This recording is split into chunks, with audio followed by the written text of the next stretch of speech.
Hi everybody, it's Dalton. I was thinking about doing a video. I thought about this when I talked to a couple of guys that want to get into bass fishing and they've never done it before. I asked them if they had any equipment. They have nothing. So if you want to get into bass fishing, you like what you see, you like seeing us out there catching fish, it looks like a lot of fun. I mean, the real question is going to be, where do you start? Okay? This is going to be a two-part video. The first part of this video is going to kind of introduce you to some things that you need when you're going out bass fishing. Now, if you're a bank line bass fisherman, you don't have a boat, that's okay. I've caught lots of bass off the bank line. I bank line fish for years. I would just take off, run up and down the banks of lakes, ponds, anywhere where I could find bass, and I would go fishing. So some equipment you're going to need. I would say get you a backpack. I used to have a backpack and I would just take some of these little clear boxes by Plano. They're not very expensive. I'd have 2 or 3 of these. I'd have my baits and my tools in them. And I would have some snacks, some water, a rod and reel or a couple of rods and reels, and I would just take off down the bank line and catch fish. That's one way to do it. But you can use whatever tackle box you like. It doesn't matter. Some little tools that you're going to need. Definitely going to need some scissors. Okay, you're going to need this for cutting line. You're going to want to have a decent pair of needle nose pliers. You've seen in my videos how I use the pliers oftentimes to take the fish out of the hook, or take the hook out of the fish's mouth. And then you might wonder why you need a pair of wire cutters. Let me tell you why. There are times that a fish will get gut hooked or throat hooked. Now, if you pull that hook out of his throat, you're going to kill him. Sometimes that hook is going to be so deep in his throat that you can't get it out. Let's say that this hook is buried in the throat of a bass. It's got some plastic on it or whatever I'm fishing. What I'm going to do is I'm going to take these wire cutters and I'm just going to cut as close as I can. I'm going to cut this hook. And what happens is you're going to release the bass, and within a short period of time, from my understanding, the hook's going to rust out and the bass is going to be fine. So make sure you have a decent pair of wire cutters. Now you're going to need a rod and reel.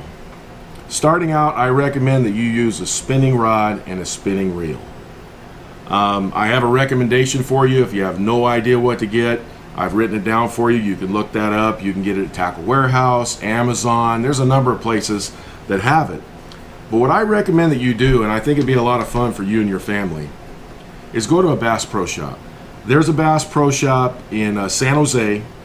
You can go over there. They have a bowling alley. They've got a restaurant. You know, you can take the kids bowling. And they've got all kinds of fishing stuff. You can go and talk to the guys at the counter and say, look, this is how much money I have for a rod and reel. Give me the best one that this money will buy, and they will help you with that. They'll even put the line on for you. But here is just a basic spinning rod and spinning reel. Now the key to this that you're going to want to get used to is what is called a drag. Okay? Now the line you're going to want to get, I've also written down for you. I usually use, if I'm using monofilament, which is what I recommend you start with, 8-pound test monofilament line, Berkley Trilene line. It's really good line. But one of the things you're going to want to really learn about is the drag system of your spinning reel. Now if you tighten this down too tight, you're not going to be able to get any pull. So if you get a big fish, he's going to snap off. If you tighten it too loose, he's going to work his way off the bait. So what I do is I start out tightening it where I can't move it, okay? I start backing it off a little bit, backing it off.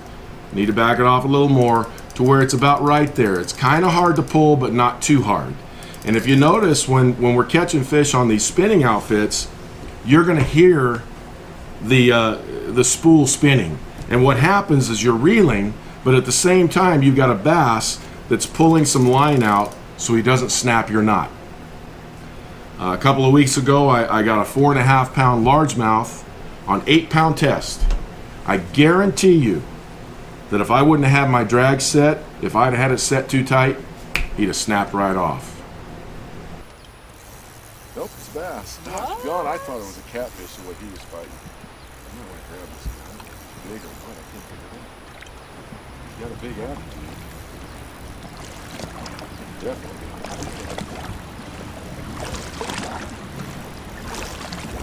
Fights like a catfish. Woo! Oh my goodness. Okay. Be real careful with this guy. This is huge. Now you see why I thought he was a catfish.